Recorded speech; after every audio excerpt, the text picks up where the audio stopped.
So the man who took this rather famous footage of the assassin on the roof has just come forward claiming that the man he saw run across the Losi building, go prone and assassinate Charlie Kirk was not wearing blue jeans, black top, sunglasses and a hat, but was actually wearing tactical gear and a face mask.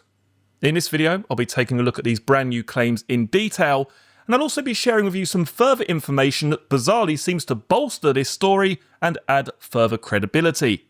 Take a listen to the following. Right up.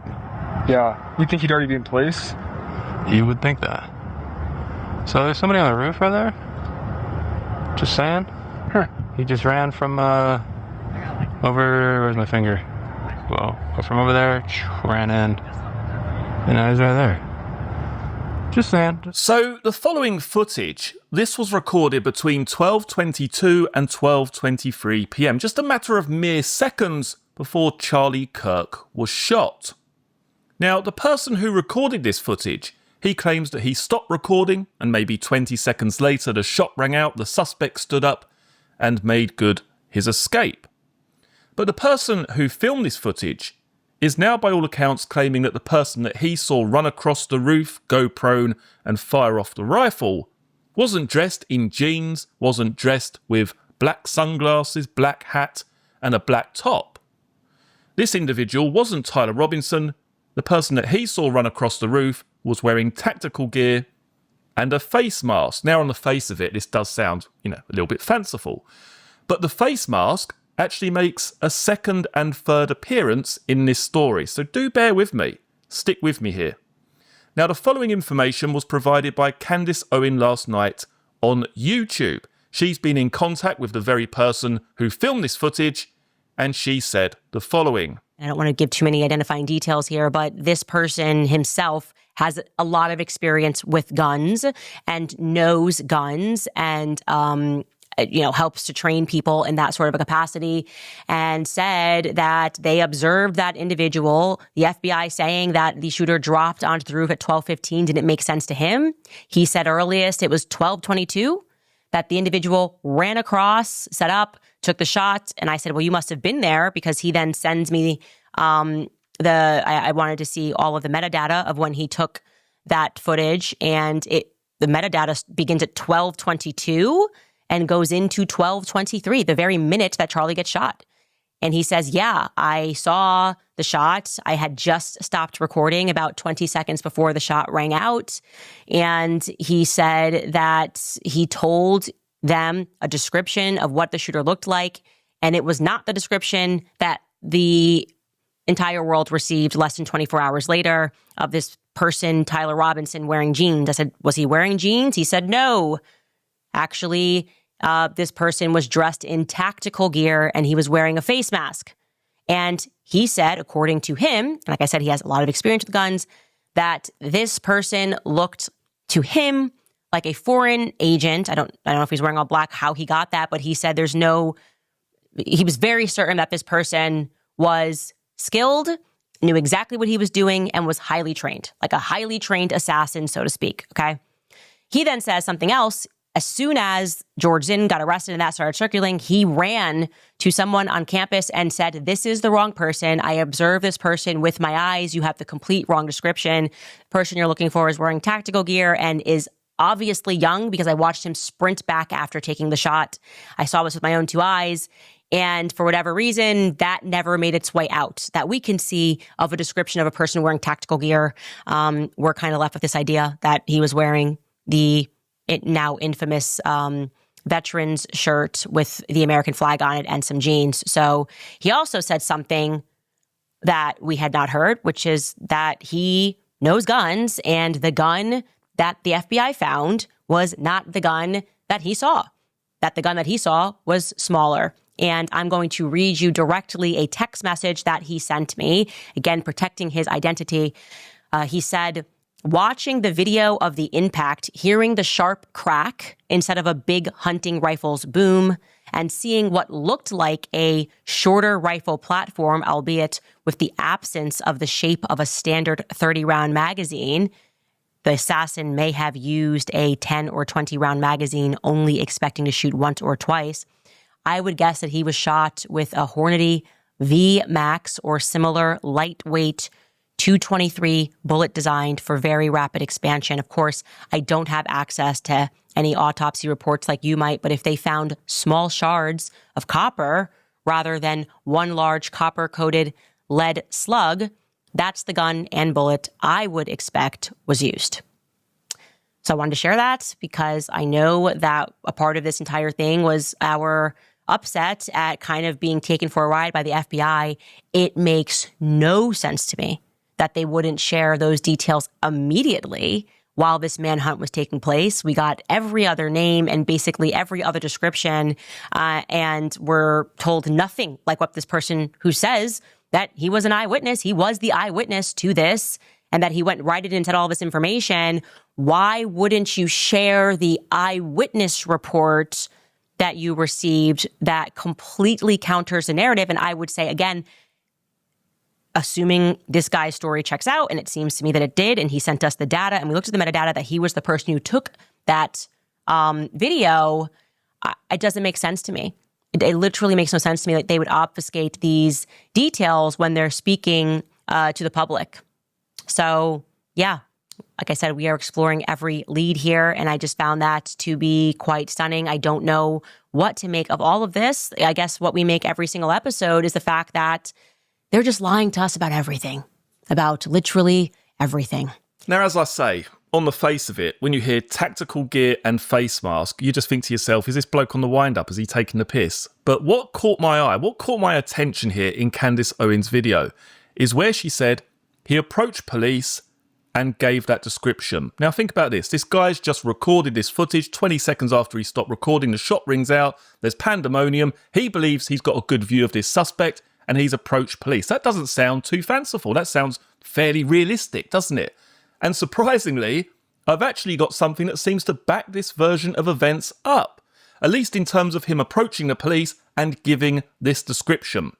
Now, luckily, I've still got the original police scanner audio from shortly after this assassination took place. And take a listen to the following. Is going to be wearing all black, black long gun, black tactical helmet, a black mask, possibly wearing a tactical vest and jeans. Is going to be wearing all black, black long gun, black tactical helmet, a black mask, possibly wearing a tactical vest and jeans. So this is one of the first suspects that they were looking for. Why do you think they arrested that second guy wearing dark clothing?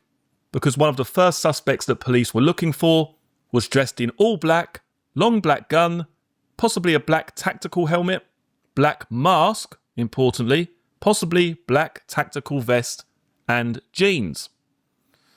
So either someone else, some other complete random stranger has seen a very similar person, or this is that guy's description. He has actually approached the police, he's taken this footage, and he's approached police with that following description. Actually, this person was dressed in tactical gear and he was wearing a face mask. Suspect wearing all black, long black gun, black tactical helmet potentially, black mask, possibly black tactical vest and jeans.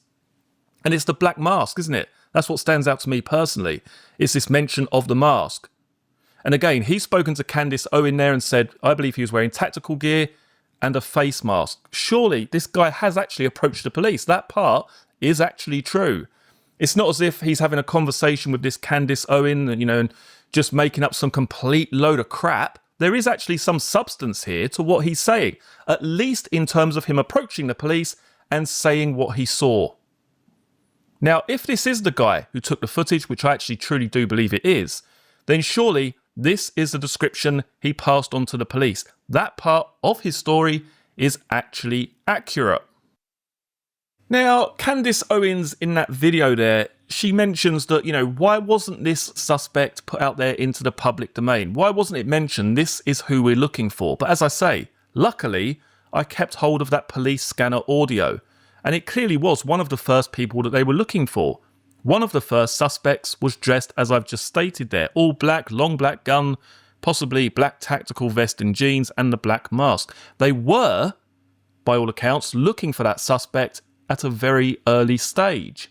So albeit it wasn't put out there by the FBI, it wasn't put out there by Kash Patel on Twitter or anything like that, but it was certainly something that was discussed amongst law enforcement during the manhunt.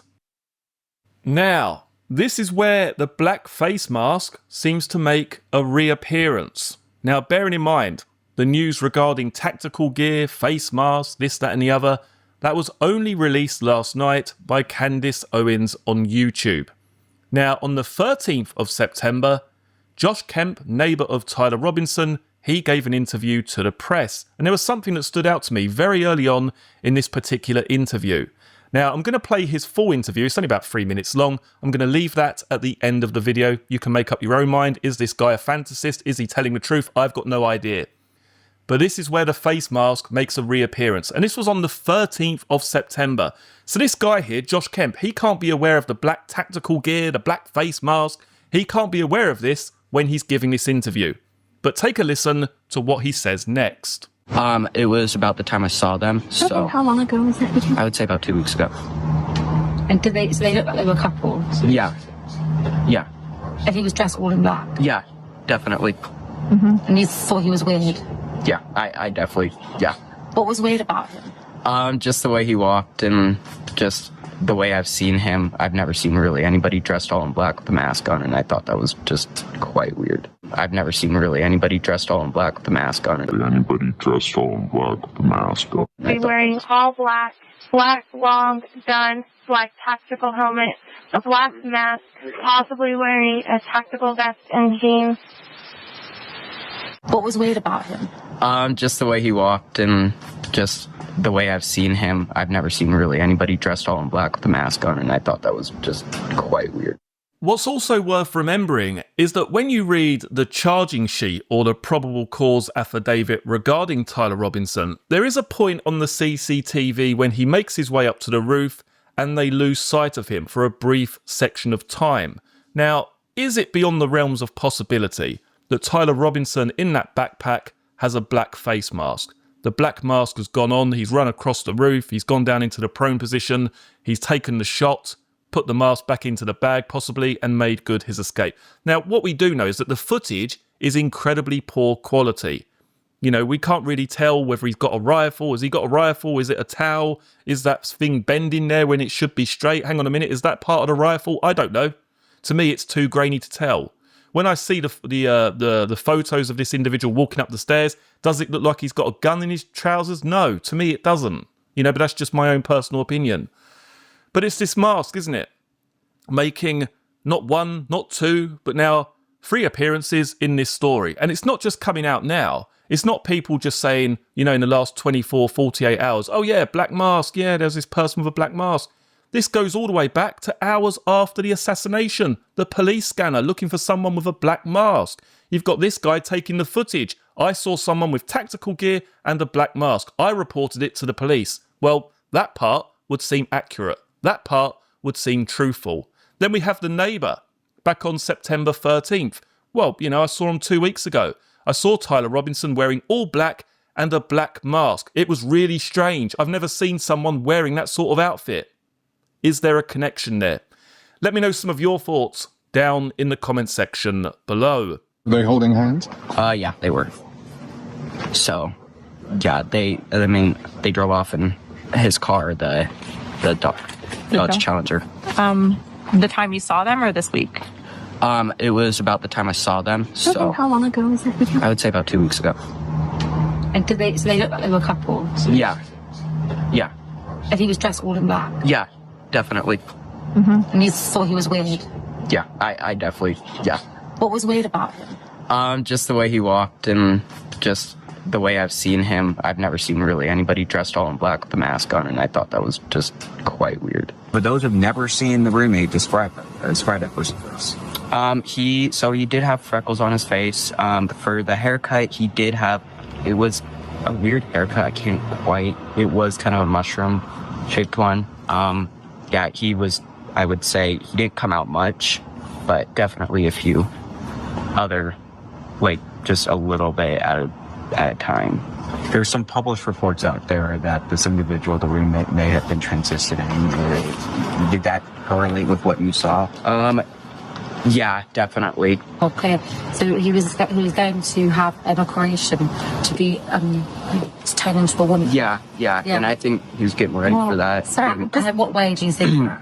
I remember them talking about a doctor's appointment. It was about 2 weeks ago, I would say. And they were kissing? Yeah. Do you know, where did you see them kissing? Just coming out. I was riding with my bike, so I didn't see the whole thing, but yeah. I saw them. And when did you hear them talking about a doctor's appointment? I would say about the same time that they came out. So that one time, yeah. Where were you standing for that? I was just riding by here. Okay. So. And you were able to hear snippets of their conversation? Yeah. Yep. But you were sure that they were a couple, but you have only seen them together once? Mm-hmm. Yeah. I mean, random guys don't hold hands and definitely don't kiss. So I would have tried to stop him if I knew it was him, like before. I definitely do not like the fact that he was living close to me. It was covered with police tape, a ton of police cars. We had a guy sitting up on the hill with a sniper and SWAT trucks, and definitely a few helicopters and a drone as well. What was going through your mind when you I was like, what is going on? I asked the police officer, I'm like, did a killing happen here? They're like, I can't tell you.